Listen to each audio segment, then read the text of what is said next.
Major production funding for Game Notes is provided by Hargrove Engineers and Constructors is proud to support LPB. Since 1995, Hargrove has been employee-owned and relationship-driven. With 2,700 teammates around the world, Hargrove works as one team to go beyond expectations. You have what it takes to begin your journey: curiosity, ingenuity, intellect, determination. Through a vast portfolio of affordable and in-demand academic programs, hundreds of student-focused activities, and wraparound services, Southern University meets you where you are, giving you the tools and support that lead you to a successful career in the sciences or the arts. Begin with your goals anywhere. Finish stronger at Southern University at subr.edu. The Rolf Pugh Agency is proud to support this program. Based in Louisiana, Rolf Pugh has provided marketing services nationwide since 1981, partnering with clients in healthcare, retail, automotive, and more. For more information, visit rpagency.com. With additional support from Lafayette Travel, the LSU Alumni Association, and the Cook Hotel and Conference Center at LSU, Louisiana Tech University, Natchitoches Regional Medical Center, Northwestern State University, Red Stick Sports, the U.S. Army Baton Rouge Recruiting Battalion, the Foundation for Excellence in Louisiana Public Broadcasting, and viewers like you. Thank you.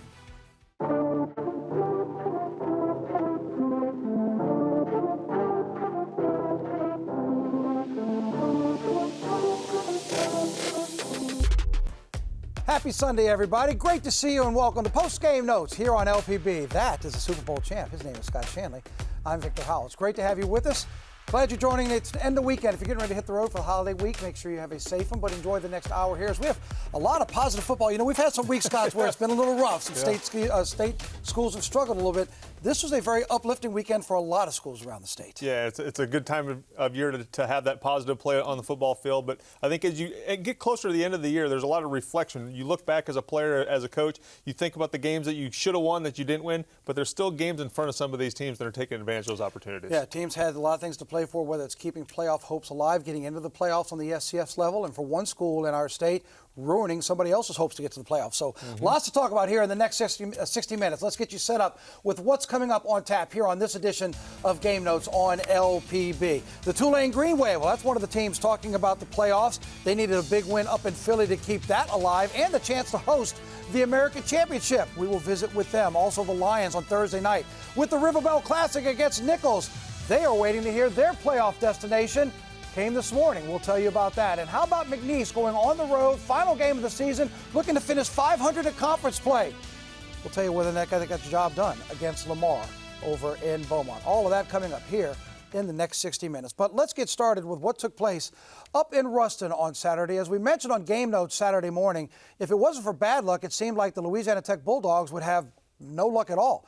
In the last 2 weeks, they've seen two quarterbacks go down to injury. So now enter another quarterback who was set to start earlier in the season with a true freshman backup, once again facing the opportunity of becoming bowl eligible if they could get the win. Third time they faced this challenge. This was their last home game, and it was a big one against Liberty. Let's show you how things played out up at the A. Blake Baker, Evan Bullock, there they are on the sideline. So Trey Kukuk gets the start, and on the very first play, watch him wait, look, scramble, heads right. It's good for 12 yards. Remember, he was starting games early in the season until Baker took over.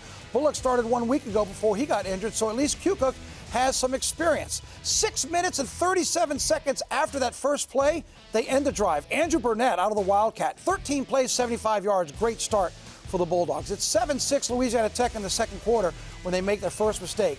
Sonny Cumbie tried the trick play. Burnett in the Wildcat, he was looking for Clay Tevenden, but it's intercepted by Damon Harmon. He brought it back 26 yards and put Liberty in good position. 3 plays later, Evan Dickens would get the score. That made it 13-7 Liberty. Same score now. We fast forward into third. Ethan Vasco down the middle to Caleb Ryan. And that's good for 56 yards as he takes it inside the 20, and Liberty is in great shape. 4 plays later, Dickens scores his second touchdown. It is 20-7.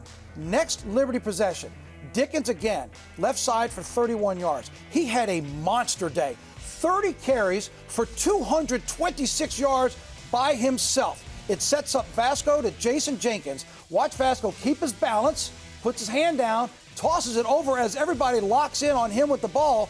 It's now 28-7. But then a new ball game would begin for the home team. Trey Kukoc up the middle. 31 yards as he tucks it, sprints down, makes one move there, and he is in the end zone. And it's 28-14. Next Flames possession. 2 plays in. Vasco going for it from 52 yards away, but picked off by Jakari Foster at the 3-yard line. Early fourth quarter. It's now 4th and 5. And Kukoc to Eli Finley. What a great catch by Finley for 9 yards in the first down. Keeps the drive alive. And it ends with Burnett out of the Wildcat again. From 3 yards out, that's 28-21. We got to move here. 3 plays into the next Liberty possession. Scott, we've talked about this Bulldog defense all season long. Another interception for Louisiana Tech. Taking the football away. That's how you climb back from these deficits in these games so fast. They have done that so much this season. And then look at this. 5 plays later, it's Kukoc up the middle. 29 yards in the touchdown. Look at the guy with his hand in his face. I can't believe this. We're tied at 28. Now it's 3 seconds left. You can win it from 54. It's good. It's good. It's, hold on, Stoik off the right upright, and it bounces out. They're that close from getting the win in regulation. We're going to overtime. Second play for Liberty. They try to throw to Dickens. Did I tell you earlier he had over 200 yards rushing by himself? They try to throw it to him. It's another interception. And then the first play for Louisiana Tech, Burnett sends everyone home happy. 2 moves and 25 yards. He's in the end zone. The Dogs get 5 wins at home in the season for the first time since 2019 and are now bowl eligible for the first time in that same time span. 34-28, Louisiana Tech gets it in overtime. 4 turnovers in the second half for Louisiana Tech's defense, led to 20 Bulldog points. They will wrap up the season at Missouri State looking for win number 7 next week. Here's reaction from Rustin after the win. It's really sweet. I mean, it's very sweet. And, I think our guys and everybody collectively just weathered, didn't flinch, and just, that's the great thing about our team and I think about sports is they valiantly strive, to do things over and over and over again after some of the toughest, most wicked bounces. How about that bounce on the field goal at the end? And then, we rally them up, we talked to everybody and they had a belief and everything was just, hey, we're going to win this game. And they did it. And the players did it. The entire building would lose a leg, would lose an arm for that guy. He's an amazing person and a great football coach, and that's who we're fighting for out there. We want to perform for coaches like him and for the coaches in our coaching staff that bleed and put all the time and effort and hours into this team. And when we lose, that's what hurts. Is we think about them, all the effort they put in for us not to perform to our best. And so getting wins like this is just, it's for them. They're always in the back of our mind. Coach Cumbie and the rest of the coaching staff, we're fighting for them every single game because of the people that they are day in and day out. I'm glad you got to see the clip of the player putting on the layer across coach because they didn't want you thinking they're going to Hawaii Bowl, right? A culture thing, they're celebrating Senior Day.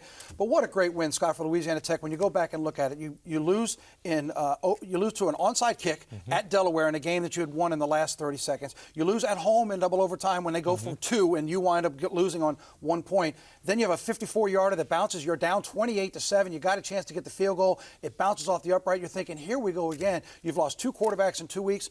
Perseverance. These guys have stuck with it. They've had 3 opportunities to finally get win number 6, and then they finally got it done at home. Yeah, and I love hearing the post-game press conference when you hear the players talk about the coaches and the love they have for these guys, because sometimes we forget in the NIL era, these guys are still young men. These guys are still young men that coaches are trying to mold, and Sonny Cumbie is one of the best at doing that in college football. He's one of the good guys, and I think one of the rewarding parts about this job that we get to do is taking it all the way from the preseason, listen to these preseason press conferences to where they are now, and Coach Cumbie, what he hammered on in August. We want to defend our home field. We want to defend our home field. They certainly did that. 5-1 at home with a close loss to Western Kentucky. It was the only loss they had. Right. So they accomplished these goals along the way, and I think that's a rewarding part of watching these teams. Something they haven't done since 2019, getting 5 wins at home and getting 6 wins overall to be bowl eligible. And with another quarterback coming in, and Kukoc hasn't played a ton, they didn't put it all on his arm. They went to the ground game, and what a ground game they did. Yes, Liberty had an outstanding individual, but as a team, 319 rushing yards, 5 rushing touchdowns. Scott, you could tell they evaluated. Let's not put it on his passing arm. Yep. Let's team up together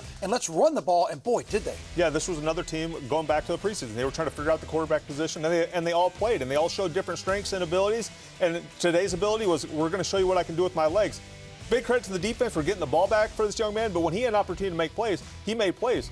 Not an advantageous situation, down 28-7 when you're starting a season of quarterbacks at the end of the year. So he did a great job and taking advantage of the opportunities that are presented to you. So Burnett had a season high in attempts, yards, and touchdowns with the 3 that he scored. For Kukoc, for what it's worth, he had 143 yards. That's the most by a quarterback in school history, $143. He's the 7th quarterback in the nation this season with 140-plus rushing yards, 100-plus passing yards, and 2 touchdowns. So what a great afternoon for Louisiana Tech. And yes, the offense really stepped up down the stretch to get this big win over Liberty. But we have to go back to talk about what happened on the defensive side. Because remember, they lost one of their defensive standouts 5-6 weeks ago. Yep. How do you rally around that? You've had some tough losses. You lose it on the onside kick. You can't make the play down the stretch. You can't stop them on a 3rd down. Delaware kicks the game-winning field goal.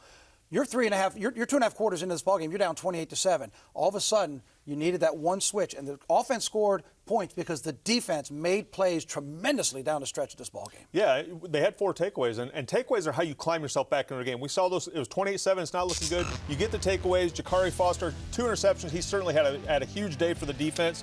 But also 2 for 10 on 3rd down. When you hold the offense for 2 for 10 on 3rd down, that's almost like another takeaway. So you look at what the defense did in the time where they had to stand up the most in the second half, taking the football away, giving their offense the short field.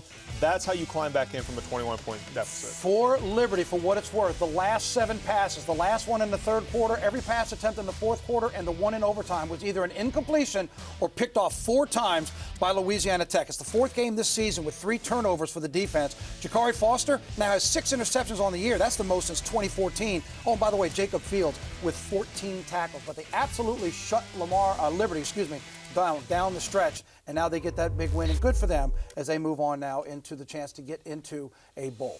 All right, so from one team trying to get bowl eligible to one team trying to get a big win on the road to maybe play the championship game at home. That's the Tulane Green Wave. They had a challenge up in Philly against Temple. 2 games to go, and this past week they cracked into the playoff picture, if you will, coming as the number 12 seed, set to take on Texas Tech if all of that started this weekend. So was there going to be a distraction? Not really. Let's take you to Philly and show you how things played out for the Tulane Green Wave, where a win for John Sumrall and his Wave would improve them to 28-3 in conference games since 2022, second best percentage in the country next to Georgia. Pretty good start. Second play from scrimmage, Jake Retzlaff hits Preston Shaz. We saw this a week ago with a big play, and here he goes again. One-on-one, gets past the defender, 69 yards, takes an SD plunge at 7-0 Tulane. Later in the first, Retzlaff to Zachary Lewis Jr., finds him across the middle. Plenty of time for Retzlaff. 22 yards across the middle here. And that's going to lead to a Patrick Durbin 50-yard field goal. That ties his career best. We're tied, or 10-0 rather. Tulane back to Durbin in just a moment. Temple would answer, though, next possession. Evan Simon to 6'6" tight end Peter Clark. That's just unfair. Just throw it up to the big fella. Gets the touchdown. It's 10-7 now. Green Wave with a 3-point lead. Second quarter. Scott, watch the pressure that the Wave defense gets on Simon. It is an absolute ambush. Sam Howard gets the credit, but whoa, look at the white jerseys getting here. When you hold an offense to 20 total yards, you make them pass a lot, and you get them into a situation like this, and a great job getting after him. Well, the white jerseys all in the backfield. The Wave will get great field position because of that. Retzlaff would then score once again from 2 yards out. How good has he been either throwing or running this season, scoring a touchdown? 17-7 Green Wave. Durkin adds 2 more field goals to make it 23-7. In the third quarter, Jamari McClure. Watch McClure go. Look at a break of tackles. 25 yards down the right-hand side. The drive stalls, but no panic. Let's reintroduce you to Durkin, this time from 42. This one's from the right hash, and that one's good. It's now 26-7. Fourth quarter, Temple does find the end zone again. Simon to Colin Chase, and it's 26-13. So Temple has a little life. But on the next Tulane possession, it's McClure again. What an outstanding afternoon. This young man had 17 yards on the gain here as he cuts up the right side and takes it inside the 10 down to the 7-yard line. Retzlaff then with the easy pitch and catch to Justin Reed. It's 34-13 after the 2-point conversion. Next Greenway drive, Retzlaff's doing it again, this time to Amari Hayes. He finds him across the middle. 17 yards on this one as he takes it right side and gets it down inside the 40-yard line. Then the star of the game returns, Durkin. This time crushes a new career high. This one from 52, and it could have been good from 58. His 5th field goal of the game. He outscores Temple by himself, 15-13. Tulane rolls to the win. Here's head coach John Sumrall. We talk about, when events happen, good or bad, what really matters is your response. And so we had a bad event a few weeks ago at UTSA, right? Like, did not play good football. Maybe like the worst football I've ever seen as a head coach. I was like really disappointed in our performance that Thursday night. Our response to that was really good the next week.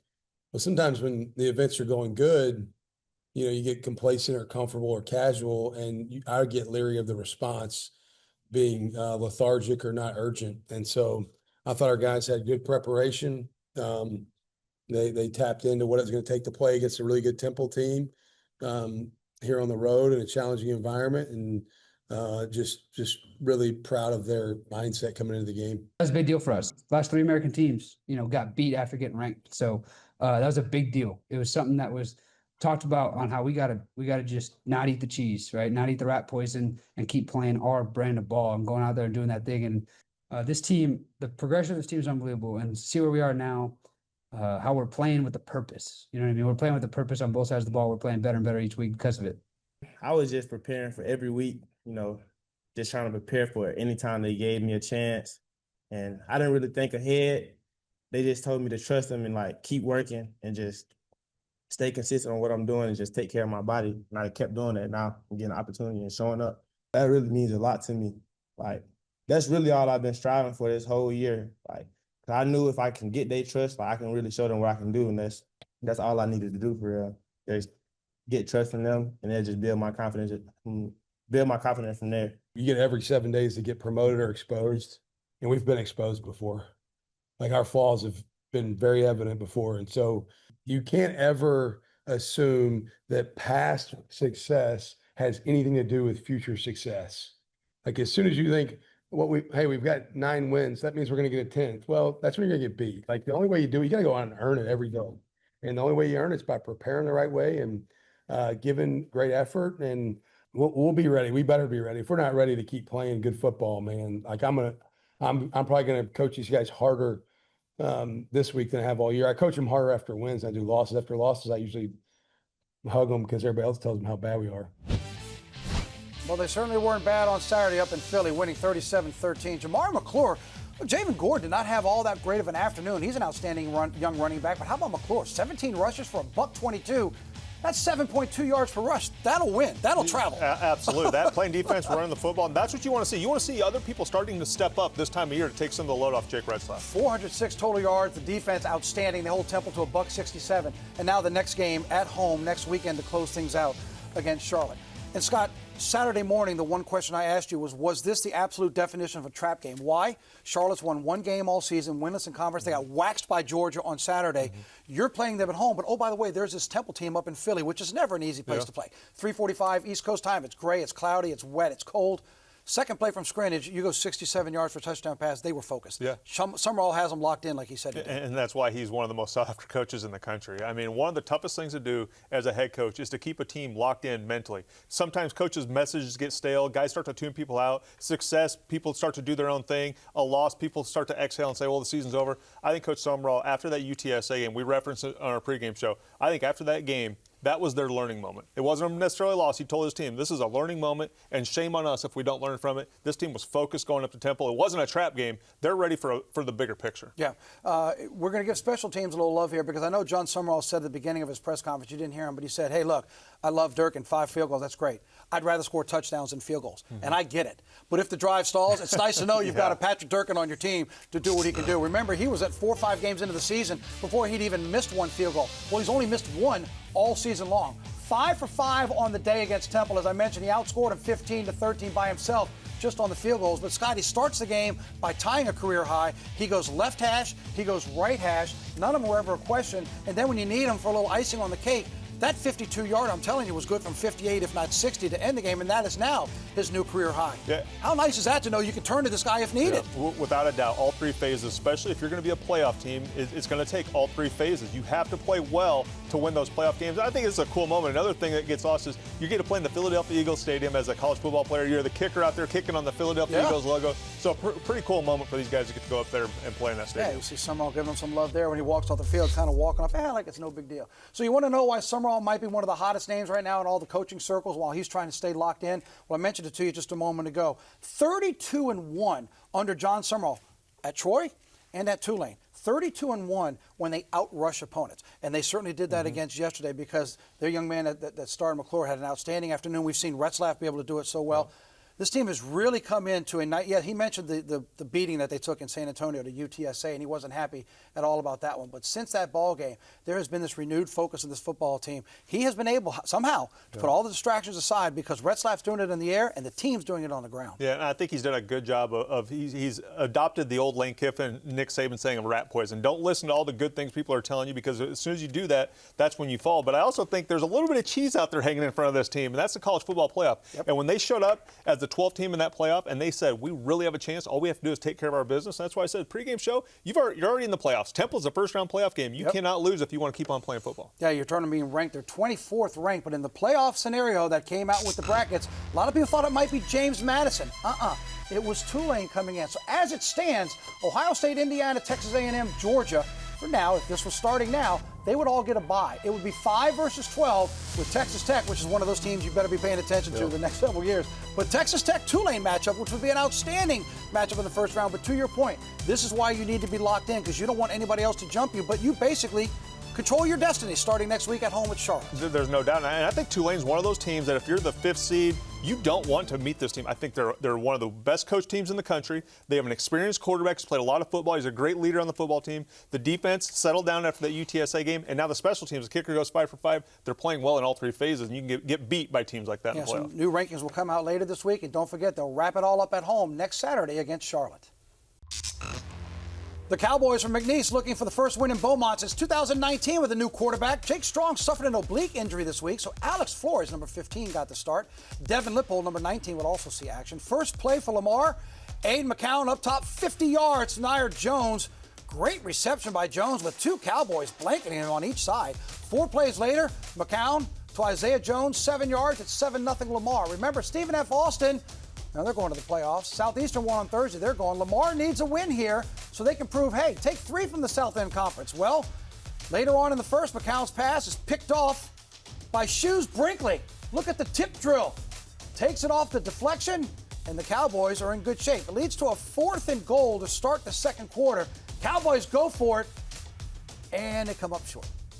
So let's go mid-second quarter now where Trevante Citizen, you see how close they were to the goal line. Trevante Citizen up the middle. This is good for 15 yards, and he gets it down to the Lamar 16-yard line. 2 plays later, Devin Lippold's now in at quarterback. He keeps it, and he scores from 8 yards out. We're tied at 7. Cowboys hanging in there on the road there in Beaumont. End of the half, the ball is at the 1. The Cowboys taking the field goal instead of going for it. They want the 3 points. Oh, no. It's blocked at the line of scrimmage. So 2 big missed opportunities, the 4th and 1 and the missed field goal. We're tied at 7. Let's go to the fourth quarter. It's 13-7 Lamar. Colby Ham finds room up the middle, and then he breaks it to the outside, and that is a 50-yard sprint for Colby Ham. 4 plays later, again, 4th and 1. Lippold rolls out and finds junior tight end Reed Boyd in the back of the end zone for the touchdown. It's 14-13 Cowboys. Next play from scrimmage. Aiden McCown gets pressured. He's going to toss it up, and that's a mistake because Philip Bradford walks in from 21 yards out. It's 21-13 Cowboys in the span of about 5 minutes of real time. Now Lamar needs a big play, down 21-13 with under 7 to go, and they get it. Xavier Coleman, 38 yards up the middle and gives them great field position. 3 plays later, LaDamian McDowell. He takes it in from 9 yards out. It's 21-19. Do you take the chance and get one more possession for a field goal, or do you go for 2? Lamar decides to go for 2 and tie this thing up, and the Cowboys defense holds. They try to go up the middle, and there's no go. Cowboys hold on and get the win and basically knock Lamar out of the playoffs. Final score, 21-19. Colby Ham rushes for a $131 on 16 carries. Philip Bradford's 1-yard interception return. 2 weeks ago, the Cowboys got their first interception return for a touchdown in 4.5 years. Now they've had 2 in 3 weeks. Go for it, Cowboys, who finished 500 in the Southland for the first time since 2019. Here's Matt Viator. I think it's fun. Let's put it that way. And we still got a lot of work to do, no doubt. And but I'm just proud of these players, and it's a big win. I mean, to come over here and beat an 8-3 team that has everything on the line they do, and And we're just trying to finish the season. So to get that kind of effort says a lot about those guys in the locker room. We changed the break at the end of every drill and the end of every practice from team to finish. 1, 2, 3 finish, and that's all we kept instilling in the players. That it says a lot about somebody who can finish it, and we did tonight. Scott, I know overall for his first year back at McNeese and his second stint, I know it wasn't overall what he wanted, but down the stretch, the Cowboys, who had one 2-game win streak all season long for back-to-back wins, they finished winning 3 or 4 to end the season. They finished 500 in the South End Conference. And, oh, by the way, you knocked Lamar out of the playoffs. They were trying to get to the playoffs for the second time in school history. I'd say that's building some momentum. Absolutely. Sure, it wasn't the season they wanted, but you talk about winning a game against a really good team, knocking the team out of the playoffs. You slingshot yourself into next year with optimism, and it's amazing what just winning a game at the end of the season can do for the off-season work, for just your outlook on what you're doing. Guys who maybe thought about going to the transfer portal will no longer, they see things are building in the right direction. So it's a huge win. And McNeese, of all the teams we've been covering this year, they're playing some of their best football at the end. You see that steady improvement all year long. Yeah, McNeese and Nichols, both those teams playing their best ball down the stretch. And to your point, now maybe not only have players don't leave, but maybe other players who are looking for a home go, hey, I see how you turn things around down the stretch here. There's no doubt about it. You see teams on the up and up, and you want to be a part of that. You see these teams that are not who they were in August. They finish playing some of their best football. Everybody wants to be a part of that train when it gets rolling, and McNeese has that train rolling in November. Yeah, well, you heard Matt Viator say that his Cowboys were just playing out the season, but they played well and knocked another team out. There's another team playing out the season, but was looking to grab some momentum and get another win. It's been a little while for the Warhawks. ULM was on the road taking on Texas State. The final 2 games for the Warhawks on the road this season. This is game 1 for them on the road. Quick look here, and we see what happens in the first quarter. It's a punt. There's a punt. That's another punt. Scott, how's the family? Everybody good? We like all 3 phases of football. I'm just letting you know. That first quarter, 7 punts between the 2 teams, Scott. There wasn't a lot of offense here between UL-Monroe and Texas State early on. We do have a kick for points in the second quarter. Tyler Robles from 3 yards gets it 3-0. Later in the second, the Bobcats are threatening, but how about Brad Jackson being picked off by David Godsey Jr.? It's 3-0 at the half. Brian Vincent says, guys, let's find some offense. Let's get going. Third quarter, 4th and 1. Warhawks take the chance, but they get stuffed, and the Bobcats get good field position from it. Brad Jackson then cashes in, keeps it for 19 yards here in the score, and now it's 10-0 Texas State. But then the Warhawks offense does finally arrive. Aiden Armenta to Jonathan Bibbs. Look at Bibbs go for 20 yards. Later, Zach Palmer-Smith from 14 yards out gets it into the end zone. It's 10-7, just a 3-point deficit for the visiting Warhawks. Texas State, though, comes back and responds right down the field. And on 3rd and 6, Jackson tosses to Lincoln Perry. It's 17-7, Texas State. Fourth quarter, Jackson looks like he's going to keep it. He sees the pressure come. That's a great decision. Just tosses it out there and gets the touchdown to Lincoln Perry. 24-7 now, but ULM doesn't pack it in. Zach Palmer-Smith down the left side, 29 yards before he gets knocked out of bounds. Aiden Armenta would then end the drive with a nice 12-yard touchdown run, and it's 24-14 Bobcats. But Brad Jackson would eventually put this thing away as he gets a 7-yard score with just under 2 minutes to go. The Bobcats now need one more win to finish 500 on the season. As for UL-Monroe, they have one more game remaining for the Warhawks, and it will be on the road next weekend when they travel down to Lafayette to take on the Raging Cajuns from Louisiana. 31-14 is your final score. Nice afternoon for Zach Palmer-Smith. 15 carries for 80 yards and a touchdown. Noah Flemings had 13 tackles and 2 tackles for loss. Outstanding effort on the defensive end. Unfortunately, just not enough for the Warhawks. Here's head coach Brian Vincent afterwards. 3-0 for a long time, and our guys kept battling. We kept battling. We get that stop on 4th and 1, or we got stopped on 4th and 1. They go down and score, and then just the way we answered right back, and our mentality, and just never give in, is what it's all about, man. I thought that if you look overall, I thought our defense, minus a couple plays here, they played really hard, man. We made a ton of great plays on defense. And just really proud of our kids, man. Their effort, their mentality, their stick together, it's inspiring. I know we've got to win, but we're on the right track. We are, because if you'll stick together through 7 straight, you'll stick together through anything. So overall, a ton of positives. We're not happy, obviously, with the loss, but hey, we've got a big one coming, and these guys continue to fight and continue to answer the bell and stick together. So hey, let's get ready to go play ULL. That's what matters. That's what's in front of us. We know what it means. You know, they're fighting for bowl eligibility, and we're fighting to go play our best game. And they'll see if they can do that next weekend down in Lafayette. More on the Cajuns in just a moment. But let's turn our attention to the final game that was played in state Saturday night. It was taken care of in Baton Rouge. And you know, the fall season can be the cold and flu season. But evidently there are some allergies going around Baton Rouge because they're allergic to offense inside of Tiger Stadium. Yeah. Not used to seeing that. Not used to seeing that at all. Boy, this set football back 25 years of what happened at Tiger Stadium Saturday night in the home finale against Western Kentucky. Another game out of Conference USA. Second opponent from CUSA. Remember, they played Louisiana Tech in what was a close game early on. Well, here we go. First possession for Western Kentucky as Frank Wilson coaches his second game in Tiger Stadium as the interim head coach. Marvis Parrish up the middle for 16 yards. Then Rodney Tisdale Jr. to Musa Berry. That's 18 yards down to the 25-yard line on the opening drive. But the drive stalls. John Cannon, he's good from 38 yards. It's 3-0 Western Kentucky. Michael Van Buren getting another start, unfortunately, for Garrett Nussmeier. Honored on senior night, but he can't play because of the injury. He goes left side to Xavion Thomas.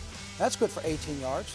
The drive carries over into the second quarter, but Van Buren back to pass wants this one back because he does not see Harper Holloman just hanging out. Harper goes vertical and gets the interception. It's now 2nd and goal for the Hilltoppers, who are ready to take the lead. Watch, they shift in the backfield. That's your quarterback who's now going out left side. Scott, he's wide open. Oh. Why? That could have changed. You know what? They always say that's why they play defense. That's why he plays quarterback, I guess. Wide open, and he drops it. What a call, but they don't convert. So now he's back at quarterback, and now it's 4th and goal, and his pass is incomplete. What might have been for Western Kentucky? Later in the second, Van Buren to Kyle Parker, and this is good for 23 yards. It's now 1st and goal from the 11 when Van Buren finds Tradez Green. That's your go-to guy. He gets it into the end zone, and it's 7-3 LSU. In the second half, it's a defensive show. Look at this blitz. Scott, I know you've played this, but what you could tell from the snap, nobody was stopping this. They did a good job of disguising it. They had the entire offensive line looking to their right, clean pressure off the backside. And a clean hit and a huge loss there. So next possession now, Tisdale being pressured. He throws off balance. He feels the pressure coming this time, and he's picked off by DJ Pickett. And LSU has really good field position. Tigers are at the goal line now. 3rd down, and Van Buren drops the snap. I don't know why you don't go under center when you're a yard out. It's college football. It drives me crazy. Offensive coordinators hate going under center for some reason. I don't get, especially inside the 5. I'm with you. Yeah, I don't know. That didn't work. So you settle for a field goal because you have Damian Ramos, and that's good from 18 yards. It's 10-3. Now it's 13-3 in the fourth quarter. West Weeks. All 3 Weeks brothers played in this ballgame. First time in school, they've had 3 brothers. That was fantastic. I don't know what the shirtless thing is that's going on, but LSU had it last night because it was a 13-3 game. Tigers have the ball. Hey, it's 3rd and 2. Get a first down, and this baby's over. Or Harlan Berry can fumble the ball. Dylan Flowers can go 79 yards, and you're now an onside kick recovery away from maybe losing to Western Kentucky, and she speaks for all LSU fans. What did I just sit through? But on the onside kick, LSU does recover it with the hands team. Frank Wilson does get his second W at home for LSU.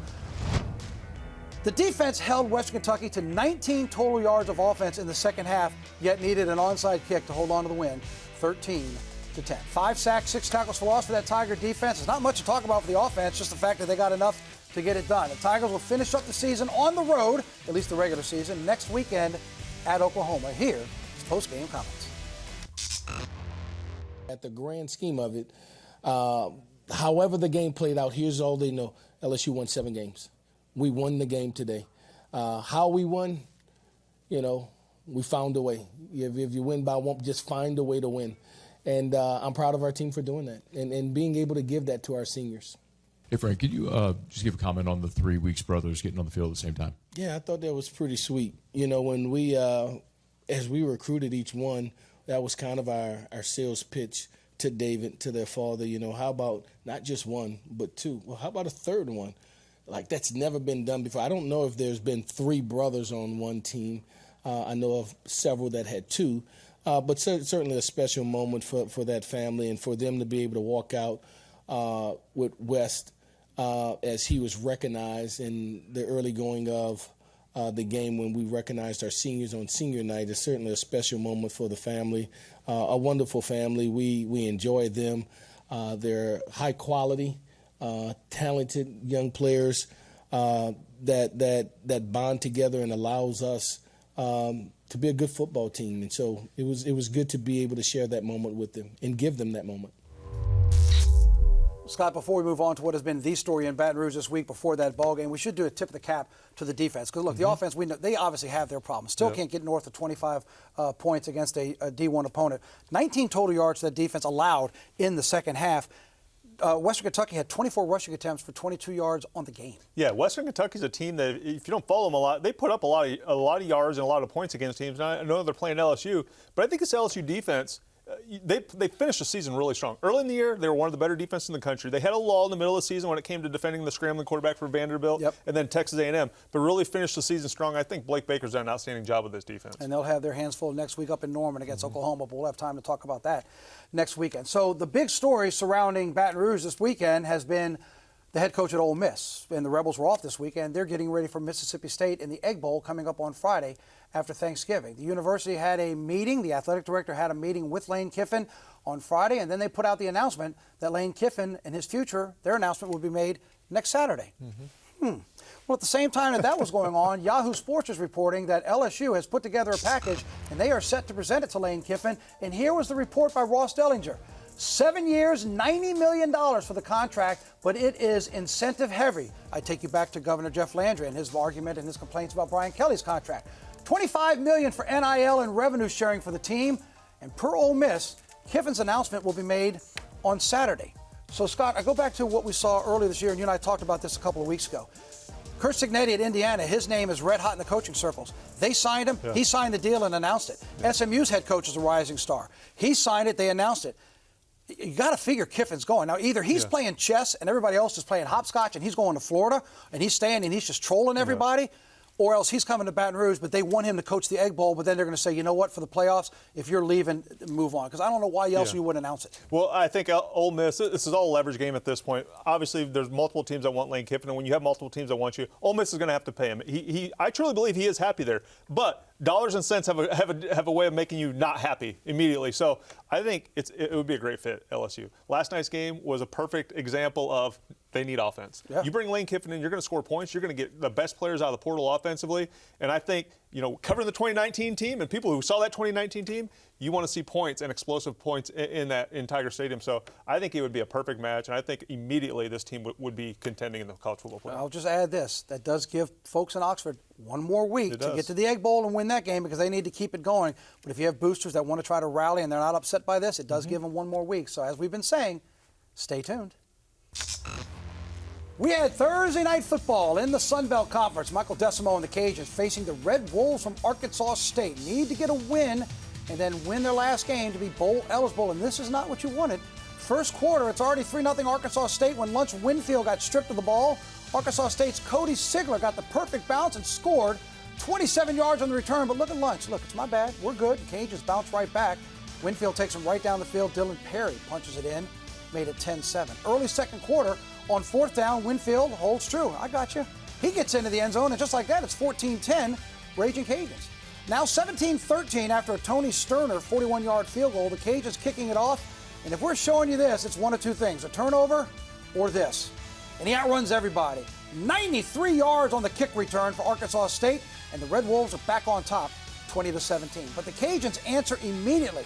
Right down the field again, and Winfield to Caden Jensen. 17 yards, and he gets it down to the 1 yard line.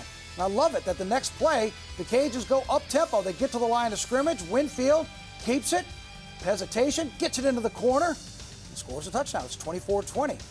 Back and forth we go in terms of lead changes. The Red Wolves come right back. Just over a minute left in the half. Jalen Rayner to Corey Rucker. He gets down to the Cajuns' 7 yard line. 2 plays later, Spencer Davis scores. 34 points scored in the quarter between these two teams with 5 lead changes. It was 27-24 Arkansas State at the break. And then Bill Davis. Scott, you mentioned it before. He's able to find those openings and get that big body through him, and then he's got the speed to finish it off. The first thing you have to have, besides outstanding speed on running back, is vision. He had that great vision on the play. 31-27. Now, early fourth quarter, Tony Sterner from 50.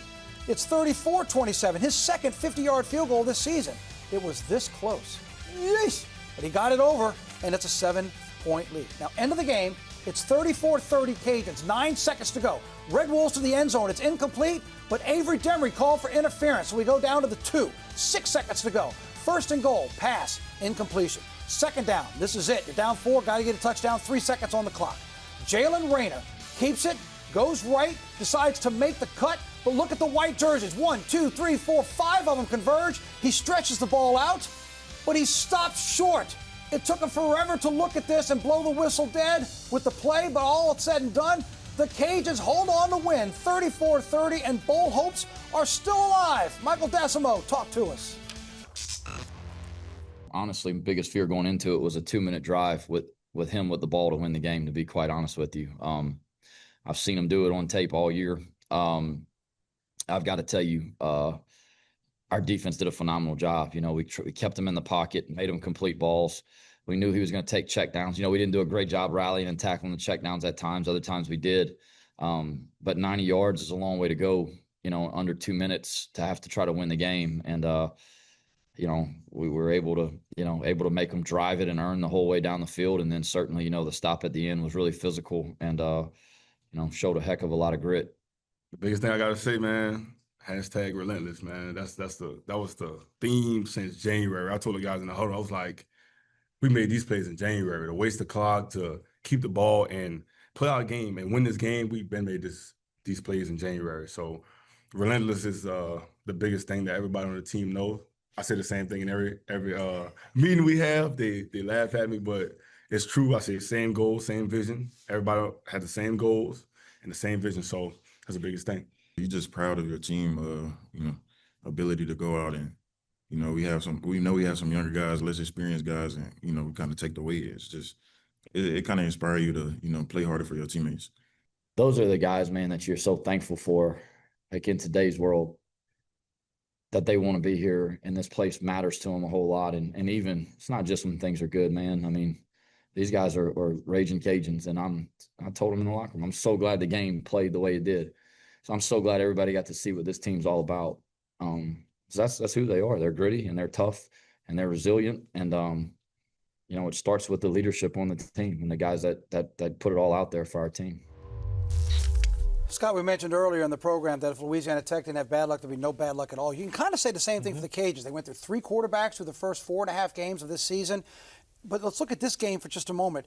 They overcame 11 penalties and 5 sacks in this ball game on the road, and the Cajun defense gave up 3 points in the final 30 minutes, and then they had the goal line stand to win it. Yeah, I think a big part we talked about in the pregame show, Jaden Duggar has been outstanding for this defense all year. He's been the leader of that defense, doing a great job. And the adversity that this team has overcome, you mentioned it. To start the season off, Walker Howard was a feel-good story, comes back home, he's going to be the starting quarterback, we're going to fling the ball around the yard, goes down. So I think huge props to Coach Decimo, his coaching staff, and just the type of character individuals he has in his locker room to continue to fight in that game and find a way to win on the road. Yeah, and this is a team that could have easily packed it in. Remember, they were picked to win the West. We knew now, of course, we've known that they're not going to win the West. But 4 weeks ago, you now have 4 games ahead of you. After some tough losses, 3 straight in the Sun Belt Conference, you now face the challenge of winning 4 in a row if you want to be bowl eligible, because you want to get to 6 wins. You're sitting there at 2. You got to get 4 more. They've now won 3 in a row, and 2 of those 3 have been on the road. Now they'll go home to face UL-Monroe, and of course you know that is going to be a challenge. But Scott, when you look at it, you had the tough loss at Eastern Michigan. Remember what happened at the end of that ball game and the field goal when they lose. The tough losses that you had with Southern Miss at home. You were in the game at Troy. But since that game, you went back to Alabama to win at South Alabama. You beat Texas State. Then you've got the fight, and you've got 7 players suspended for Saturday's game. But then you buckle down and you win at Arkansas State. I agree with them. Talk about the grit of this team to get this done now with 1 win away from getting bowl eligible. It's taken a while, but they figured out their identity. And you've seen with the 3-game winning streak, you saw this team turn the corner when Lunch Winfield started to emerge and make plays, and everybody figured out, like, well, let's rally around this guy. This guy's a player. He can make some plays for us. We can win with Lunch Winfield. And when you have that as a locker room, as a defense, as a coaching staff, we have the guy who can help us win at that position. That takes you places, and you've seen it the last 3 games. Yeah, certainly a team that has been building a lot of momentum, and now they have 1 left against the Warhawks from UL-Monroe, and that'll be Saturday in Lafayette. That game was played on Thursday night up in Arkansas. We had another Thursday night game between Stephen F. Austin and the Demons from Northwestern State. This one was played at Natchitoches. It's the home finale for the Demons taking on the best team in the Southland Conference. Remember, Stephen F. Austin lost the first 2 games of the season, have been riding a 9-game win streak since. Because the Battle of the Chief is what these 2 teams play for. And again, this was played up in Natchitoches. The Jacks jumped up on the Demons early. Opening drive for Northwestern State would end with a punt. You want me to do my Bugs? Can I do Bugs? Yeah. I hope Bugs transfers to one of the schools we cover so we can do it every week. You see, it's Bugs. See, Bugs Mortimer. See, I'm going left side. I'm going to take it all the way. 79 yards on the touchdown. It's 7-0. Stephen F. Austin. Rough going for Abram Johnston. Look, this young man has grown from when we saw him take the first snap of the season, but here it's just too much pressure. The offensive line struggling against that defense. He gets sacked from behind. Next possession, they cash it in. 26 yards from Sam Vidlak to Derek Bowler, and it's 13-0, Stephen F. Austin. Still in the first, same score. Vidlak's now going to go up top, and he's going to go deep to Kylon Harris. And this is going to be good for 65 yards as he goes right side and takes it all the way in. 20-0 in the first quarter. The Lumberjacks had 175 yards in the first quarter. Early second quarter, it's now 27-0 Stephen F. Austin when Vidlak's going to sling this one 47 yards. This is the other problem. The Demons just couldn't stop the big splash plays. The punt return, 65 yards here, 47 yards there. That takes it down to the 10. Next play, Jalen Jenkins makes it 34-0. The game was put away, but time for some other players to have an opportunity to stand out, like Eli Anderson, who comes in at quarterback for the Demons after Johnston got banged up.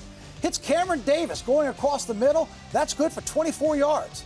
Then Anderson will find Jeremiah James out of the shotgun. Inside the 35, a little flick, but look at the offensive line. They're setting up the wall, and there he goes. That's good for 20 yards.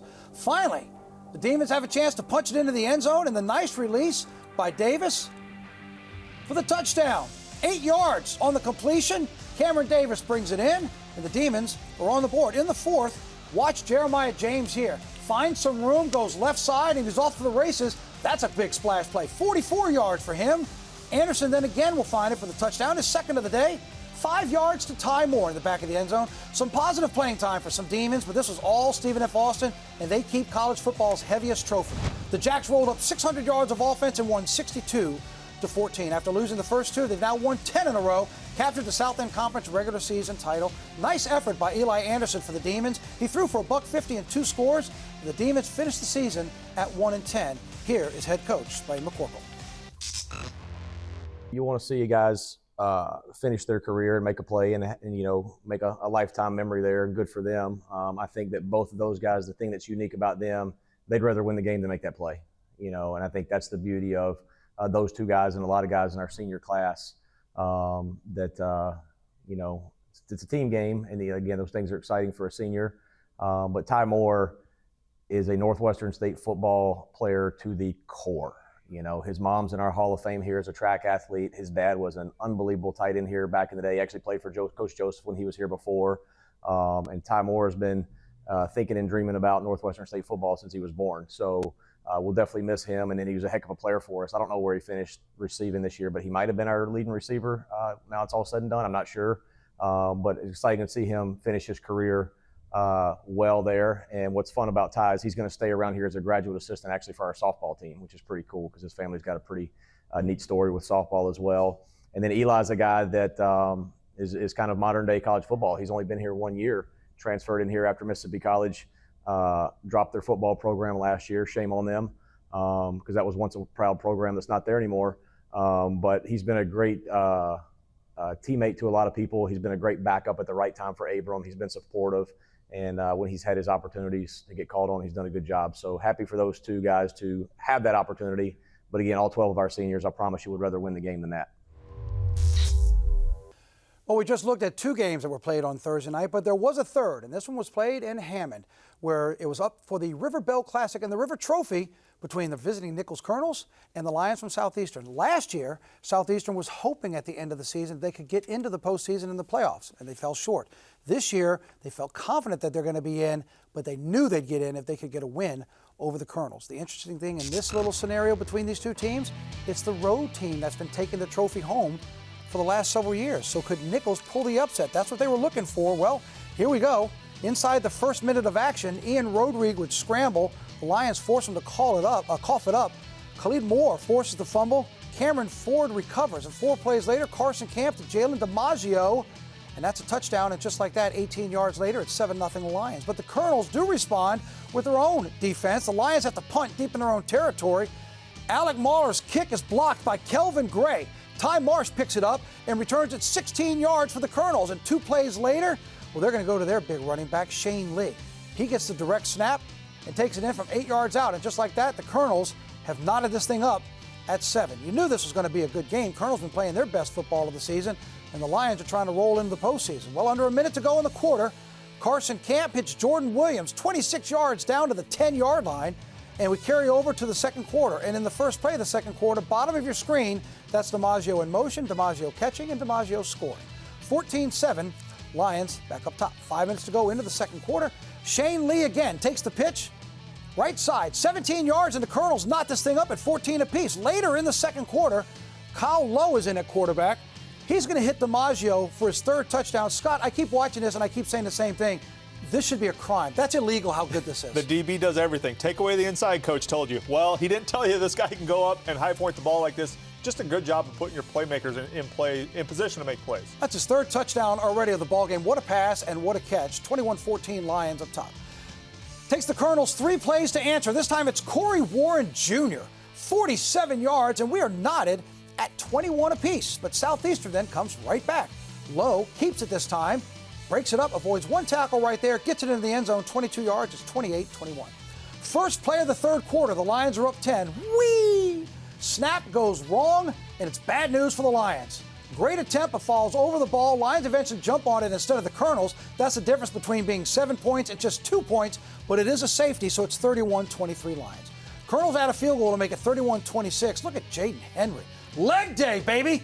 Look at him just carrying Colonels down the field before he finally gets brought down, and then Jaden Henry puts it away. 14 yards on the touchdown, and for the first time since 2018, the River Bell Trophy stays with the home team in this series. Lions win it 38-23. They finish 9-1 in conference play, 2nd overall in the Southland Conference by virtue of Stephen F. Austin getting the win over Northwestern State. The Colonels end the year 4-8 overall, 4-4 in conference play. DiMaggio, 6 catches for 45 yards, but 3 of his 6 catches were for touchdowns. Shane Lee for the Colonels, 14 carries, 73 yards, and his 2 touchdowns. The Colonels finish at 5th place in the Southland Conference. And we have more to talk about with the Lions in just a moment, but let's start right there with the visiting Colonels from Nichols. First-year head coach Tommy Rybacki starts the season with a bang. At home, you defeat the defending champs in UIW in fine fashion on national TV. Then they hit their lull. But much like we've been talking about with other teams in our state, Scott, and this is nothing against Hogan, but Nichols found a new quarterback, and all of a sudden, they were rejuvenated, playing their best football down the stretch to finish 4-4 in Southland play. Yeah, Ian Roderick certainly brought a toughness to this team, and I think when you see your quarterback kind of standing up, we showed that clip earlier this year where he was helmet off, toe-to-toe with the defensive lineman for the opposing team.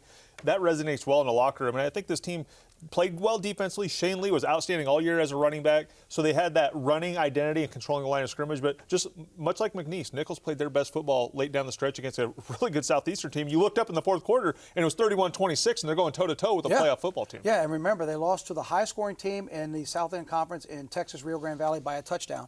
They were on the road there. They were on the road at Lamar when Lamar was ranked 18th in the country and lost on a punt return with 4 minutes to go. So they were in some very big games. Nice job by Tommy Rybacki in his first season.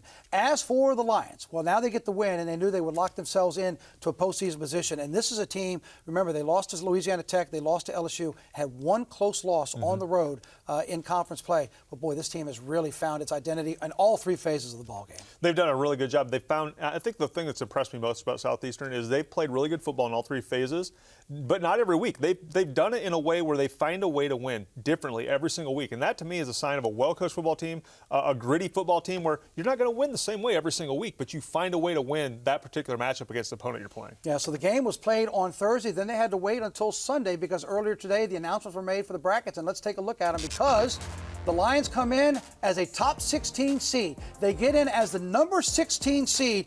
The top 8 teams in the bracket all get a bye, but they are ranked in the top 16, and they will host. It's a game this Saturday at noon against Illinois State. So congratulations to the Lions because now you've earned a home game in the playoffs. Yeah, it's huge. It's huge for your alumni. It's huge. We know they like to have the cookouts and got the food and the smoke rolling before the game. So I think what an amazing opportunity. All that hard work you put in, and I think it just validates what coaches tell you. It validates the hard work and the effort you put in. You're a playoff football team. You got a chance to host a playoff game and then hopefully get on to round 2. 3 teams from the Southland Conference actually got in. We said earlier in the program that McNeese ruined Lamar. Well, they were holding on thinking, well, I don't think we're going to get in. Guess what? They did. did. One of the last teams to get in. So now you have Stephen F. Austin, you have Southeastern, and then you have Lamar, who does get in as well. They will play Abilene Christian in their first round. But if Southeastern get the win at home, they find themselves as a number 16 overall seed. That means they're matched up with the number 1 seed. And the number 1 seed is used to being there. That's North Dakota State. And Scott, over the last 10 years, North Dakota State has won, count them, 6 titles, and you ready for this? With 3 different coaches. Those coaches move on,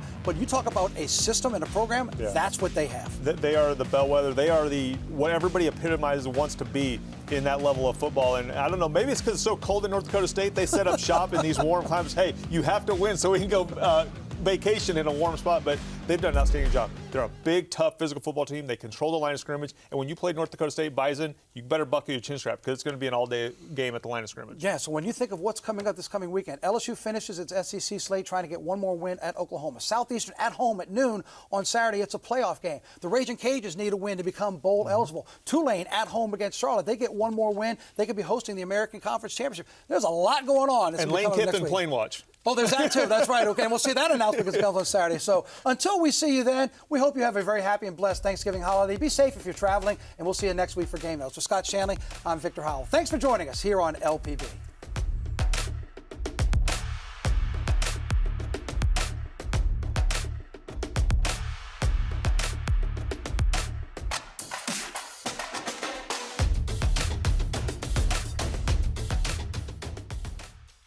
Major production funding for Game Notes is provided by Southern University and A&M College, and Hargrove Engineers and Constructors, and the Romp Pew Agency, with additional support from Lafayette Travel, the LSU Alumni Association, and the Cook Hotel and Conference Center at LSU, Louisiana Tech University, Natchitoches Regional Medical Center, Northwestern State University, Red Stick Sports, the U.S. Army Baton Rouge Recruiting Battalion, the Foundation for Excellence in Louisiana Public Broadcasting, and viewers like you. Thank you.